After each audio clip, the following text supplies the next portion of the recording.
7월 24일 금요일 아침 묵상 이사야 7장 1절에서 25절 스아라숲과 임마누엘이라는 제목을 가지고 말씀을 살펴보도록 하겠습니다.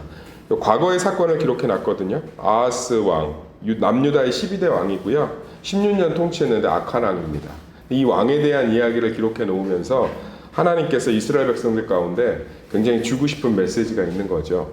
어떤 상황이냐면 이 아하스 왕 때 이 아람 군대하고 북이스라엘이 연합해서 쳐들어왔어요. 그러니까 사실은 굉장히 두렵고 떨리는 상황이죠. 그런 상황인데 하나님께서 이사야 선지자를 통해서 말씀하셨거든요. 걱정하지 마라. 너 건들지 못할 거다. 그러니까 너는 하나님 앞에 징조를 구해라. 이게 무슨 얘기냐면 하나님께 뜻을 물으라는 거예요. 기도하라는 거예요. 근데 아하스 왕이 단칼에 거절합니다. 겉으로는 되게 경건하게 포장했죠. 왜냐하면 남유다는 북이스라엘하고 달라서 조금 신앙적인 외형이 많이 남아 있었기 때문에 왕이 여기다 대놓고 북이스라엘 왕처럼 무시할 수는 없었어요. 그러니까 겉으로는 신앙을 표현하는 거죠. 아, 내가 어떻게 하나님 앞에 감히 물을 수 있겠냐. 난 무조건 순종하겠다. 그런데 속셈은 뭐냐면 하나님께 물으면 걱정하지 말고 싸우라잖아요. 이기게 할 거다. 어떻게 이기게 할 건지 다 얘기해 주시잖아요.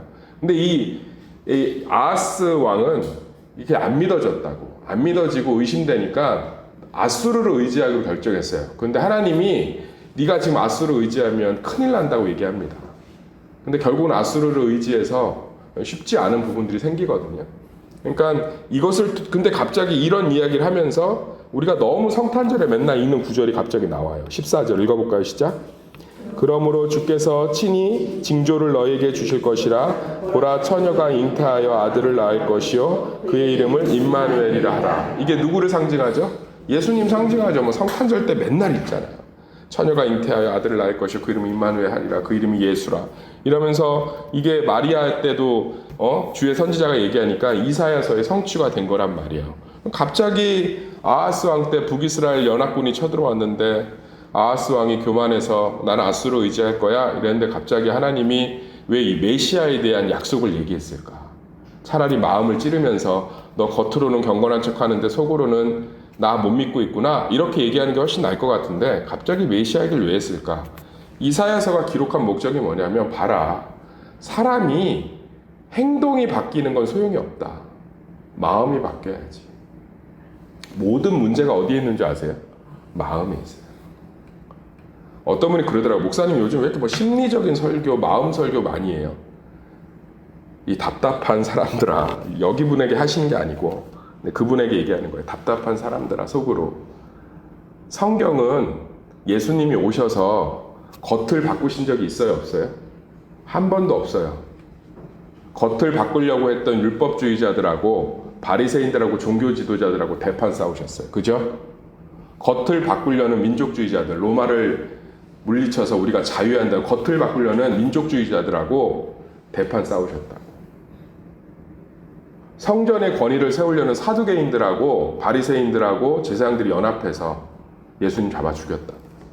예수님이 이 땅에 오신 건 우리 마음을 바꾸기에 오신 줄 믿습니다. 이게 핵심이기 때문에. 그래서 우리 마음을 바꾸려면 우리 안에 누가 들어오셔야 돼요? 성령이 들어오셔야 돼요. 그래서 십자가에서 죽으신 줄 믿습니다.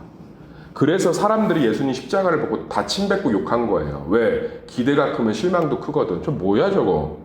예수님 예루살렘 들어왔을 때 사람들이 겉옷을 벗어서 예수님 나귀 밑에 깔고 종려나무를 흔들면서 호산나 다윗의 자손이 하면서 얼마나 기뻐했어요. 이사야서의 성취라고. 근데 그들이 왜 그렇게 폭도로 변했냐면 예수님한테 실망한 거예요. 겉을 바꿔줄 줄 알았거든. 겉을 바꿔줄 줄 알았다. 근데 우리는 여전히 강단하고 신앙생활을 그렇게 배워왔어요.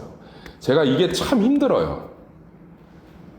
평생을 겉을 바꾸는 신앙생활을 하다 보니까 겉으로는 기독교적 냄새가 팍팍 풍기는데 마음은 불신자하고 별반 차이가 없어요. 여전히 이기적이고 여전히 아직 있고 고집적이고 아하스 왕하고 똑같잖아요. 여전히 자기의 시각만 의지하려고 하고 남의 조언이나 권면 하나도 안 듣고 또는 또 반대로 남의 조언과 이야기만 너무 듣고 제가 아무리 얘기를 해도 사람은 겉을 바꾸는 건 할 수 있어도 속을 바꾸는 건 하나님밖에 못하는 줄 믿습니다. 근데 속이 바뀌어야 돼요. 속이 바뀌어야 돼요. 속이. 제가 아는 동기 목사님이 너무 목회를 힘들어해요.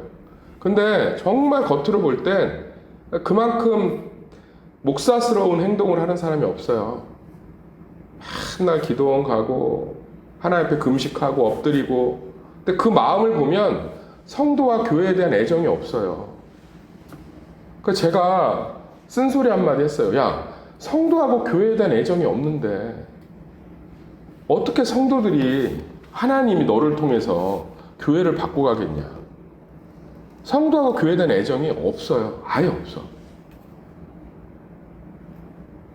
교회가 성도들이 어떤 어려움이 있는데 자기 여름 휴가라고 그렇게 맨날 기도하고 맨날 저기 하는 애가 밤새 막 말씀을 보는 애가 성도 교회가 어려움이 생겼다고요. 어려움이 생겼는데 자기 휴가라고 가족들하고 동남아 갔다니까. 이게 한 사람의 어려움이 아니라 교회 전체적인 어려움인데, 그러니까 실제로 마음이 없는 거죠. 아니, 우리 자식이 아프면 휴가 계획 잡았다가도 취소하는 거 아니에요? 마음이 항상 핵심이에요. 마음이. 우리는 자꾸 겉을 바꾸려고 해요. 말 조심해라, 그렇게 하면 안 된다. 마음이 안 바뀌는데 겉이 포장된들 속이 다 썩어 있는데. 그래서 예수님 뭐라고 그래요? 회칠한 무덤이라고 그러잖아요. 제가 이 중앙아시아권 무덤을 갔는데 회칠한 무덤이 뭔지 알겠어요. 햇빛에 무덤이 얼마나 이쁜지 몰라요. 이렇게 회칠을 해놔서 이뻐요. 근데 그 안에 가까이 가면 썩은 데가 진동하고 안에 시체가 썩고 있다고. 구데기가 드글드글하고. 사랑하는 성도님들, 하나님이 지금 뭐 하시냐고요? 왜 내 병을 안 고쳐줘? 하나님 왜 이 문제를 제거하지 않으셔? 하나님 왜 나를 이거에서 구원하지 않으셔? 마음을 바꾸고 계신 줄 믿습니다. 우리 마음이 바뀌어야 담을 수 있고, 우리 마음이 바뀌어야 주실 수 있고, 우리 마음이 바뀌어야 열 수 있고, 우리 마음이 바뀌어야 하나님이 인도하실 수가 있어요. 아수르를 의지하지 말라고. 지금 아수르 의지하면 안 된다고. 왜냐하면 지금 다 바벨론을 무시하고 있는데 이 네 나라가 바벨론이 핵심이란 말이에요. 바벨론이. 근데 아수르 의지했다가는 바벨론한테 쳐맞아요. 그래서 바벨론한테 쳐맞잖아요. 바벨론하고 이스라엘하고 사이가 되게 좋았다고. 바벨론이 이스라엘을 좋아했어요. 왜 좋아했는지 몰라요. 포로로 끌고 가도 좋아해요. 우리나라 이유 없이 미국 좋아하는 거 비슷한 것 같아요. 근데 하나님은 이게 보이는 거야. 니네 아수르 의지하면 바벨론한테 시기질투 받아서 쳐맞는다. 쳐맞아요. 개같이 맞아요. 근데 이 안에 있는 인간은 안 보이는 거야. 닌게는. 시각이. 하나님은 판세를 보고 계시잖아요. 미래를 알고 계시잖아요. 흐름을 보고 계시잖아요. 할렐루야. 안 된다고 얘기를 하는데 얘네 입장에선 아수르 의지하는 게 지금 사는 길이거든.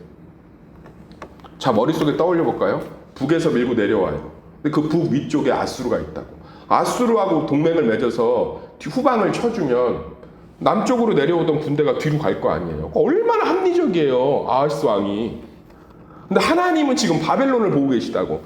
네가 아수르 의지하면 얘네 군대는 생각보다 세지 않아. 내가 얼마든지 이길 수 있는데 니네가 지금 아수르 의지하면 바벨론은 어떻게 감당할 건데. 근데 안 믿어요. 안 받아들인다고. 왜? 고집이 세서, 자존심이 세서. 이걸 꺾어야 들을 거 아니에요.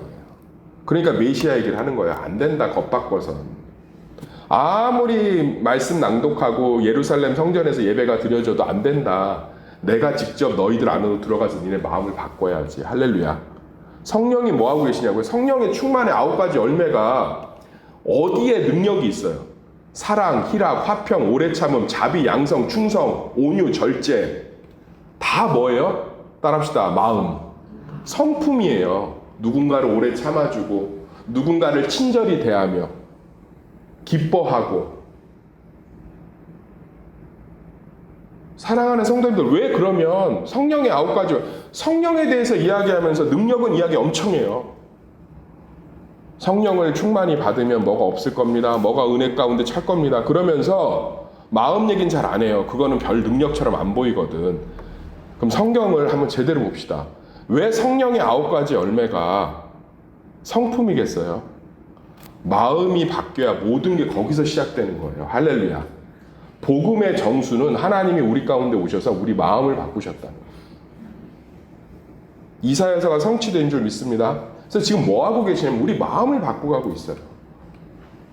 저도 마찬가지예요. 아, 저 사람 때문에 너무 힘들어. 하나님 저 사람을 좀 치시든지 없애든지 했으면 좋겠어.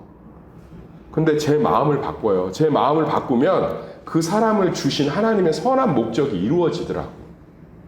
할렐루야. 저는 목회를 하면서 정말 많이 깨닫는 게 뭐냐면 마음이 바뀌어야 돼요. 마음이 바뀌면 그때부터 놀라운 일들이 벌어져요. 자, 마음 가운데 피해의식이 있어. 누군가의 모든 말을 자기에 대한 평가로 알아들어. 아우, 오늘 날이 더워요. 날이 더운데 내가 불러내서 짜증났나 보지? 아, 오늘 날이 서운해요. 날이 서늘해갖고 놀러 가려고 했는데 내가 불러갖고 그게 짜증났나 보지? 오늘 날이 추워요. 날이 추워 죽겠는데 집에 있고 싶은데 내가 불러내서 짜증났나 보지? 이런 마음밭에 어떻게 회복이 일어나냐고. 어떻게 관계의 축복을 주시겠어요? 어떻게 여기다가 뭘 담겠어요? 다 새버리지.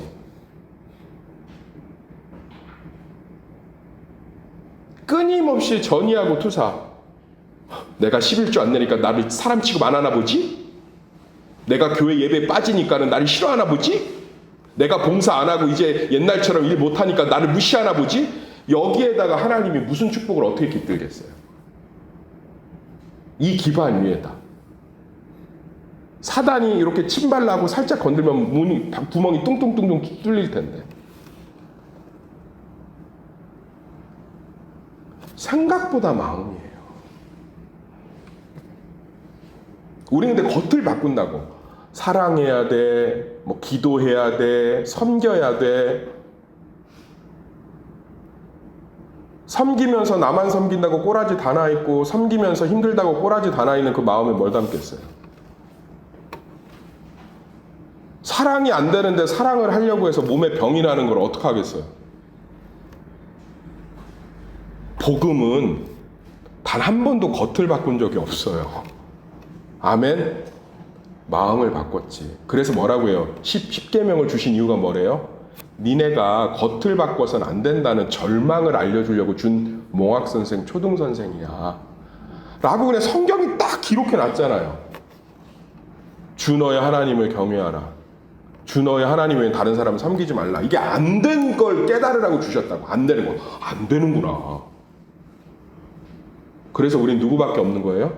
예수님밖에 없구나. 예수님의 은혜로 살아야 되는구나.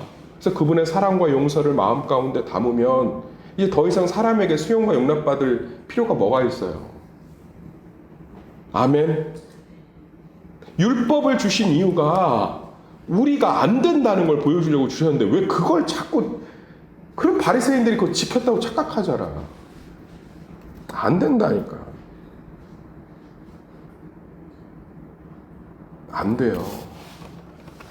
사랑하는 성도님들, 그러므로 주께서 친히 징조를 너에게 주실 것이라. 그러니까 징조 거절했잖아요. 그러니까 징조를 주시겠대요.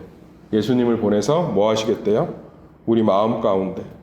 여기 보면 써 있잖아. 대저 이 아이가 악을 버리며 선을 택할 줄 알기 전에 내가 미워하는 두 왕의 땅이 황폐하게 되라. 여호와께서 에브라임 유다를 떠날 때 당연히 보지 못한 나를 너와 내 백성과 내 아버지 집에 임하게 하시리니 곧 아수르 왕이 오는 날이라. 이러면서 실제로 하나님께서 새로운 왕을 주셔서 우리의 마음과 삶들을 완전히 바꿔갈 것들을 이야기하고 있잖아요. 사랑하는 성도님, 우리 가운데 하나님 뭐하고 계시냐고요? 우리 마음밭 바꿔가고 있어요.